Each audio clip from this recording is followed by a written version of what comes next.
Good morning students. आज जो अपन पढ़ेंगे इसको आपको जैसे बताया जाए वैसा का वैसा अच्छे से याद कर लेना है, मतलब अच्छे से रट लेना है। ये राजस्थान बोर्ड में कई बार आ जाता है, डेरिवेशन है, एज ए फिजिक्स की तरह है आपको। तो देखिए, जीरोथ ऑर्डर रिएक्शन के लिए इंटीग्रेटेड और डिफरेंशिएटेड रेट एक्सप्रेशंस क्या होगा।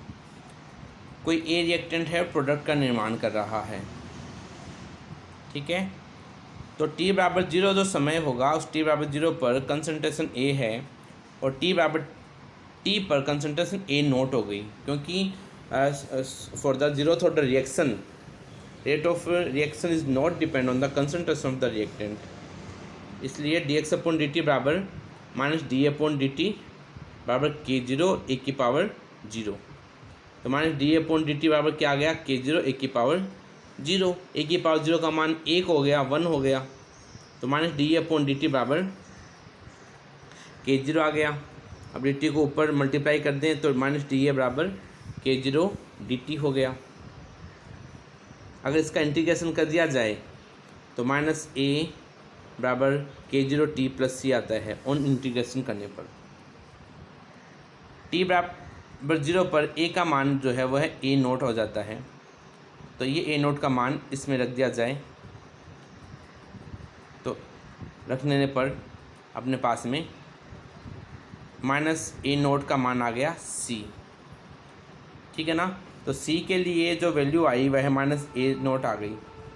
अब इस ए नोट की वैल्यू सी की जगह समीकरण 1 में रख दी जाए अगर, तो माइनस ए नोट बराबर k0 t माइनस ए की पावर नोट आ जाती है।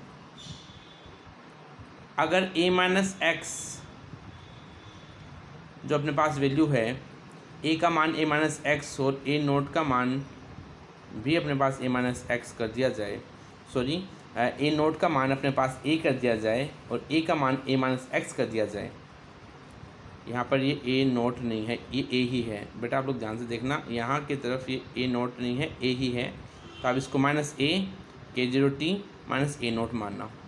तो a का जो मान है a माइनस एक्स है और a नोट का मान है अपने पास में a है। a नोट का मान जो है वो a माइनस एक्स नहीं है, a ही है। तो a की जगह मैं मान रखूँ क्या आ गया, a minus x k0 t minus a।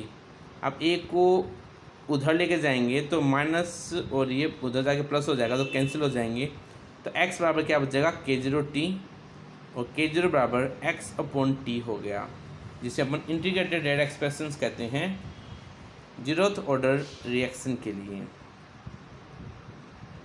Graph अगर निकालें तो x और t में एक स्ट्रेट लाइन का ग्राफ आ जाता है, और अगर a माइनस एक्स और minus k0 t plus a समीकरण में से निकालें तो y बराबर mx प्लस c, जो स्ट्रेट लाइन का एक फिजिक्स में आप जो पढ़ते हो सीधी रेखा वाला, वो ही है ग्राफ है ये।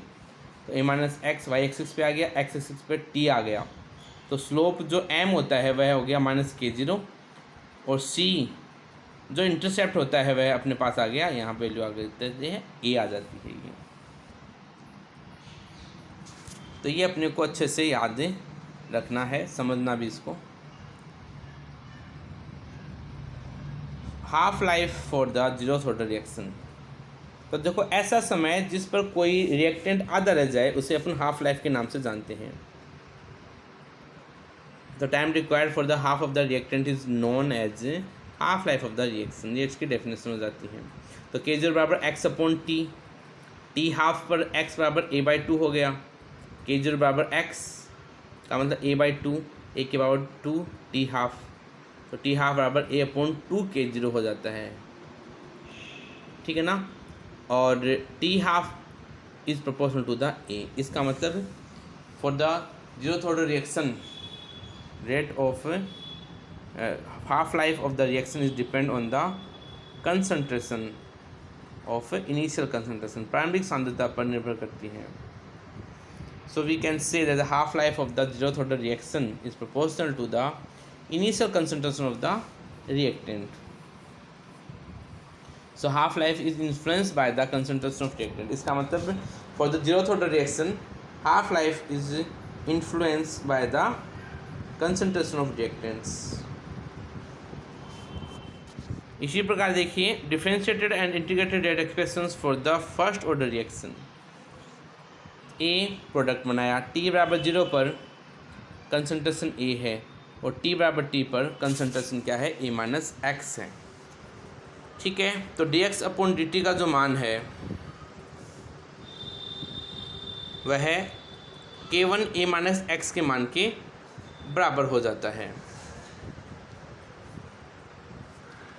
तो इंटीग्रेशन करें इसका अगर अपन, तो डी एक्स अपॉन ए minus X K1 D T आ जाता है।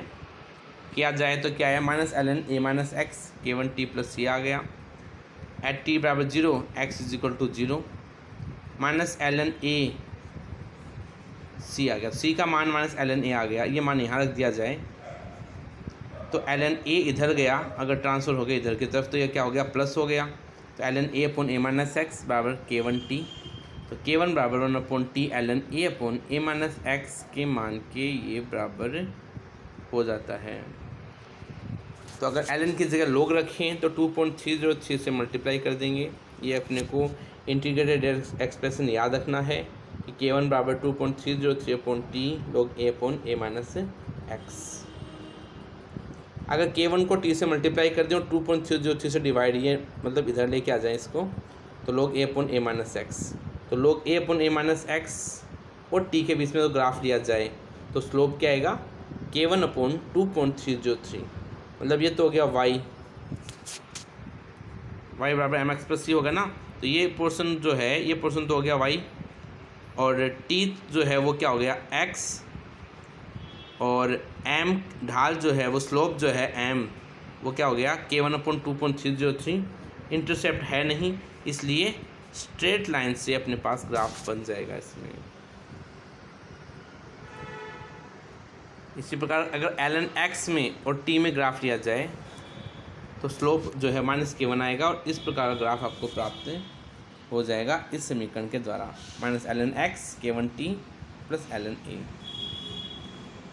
Half life for the first order reaction, तो देखिए K1 बराबर 2.303 अपॉन टी लोग ए अपॉन ए माइनस एक्स, एक्स का मान टी हाफ पे a/2 हो गया अगर,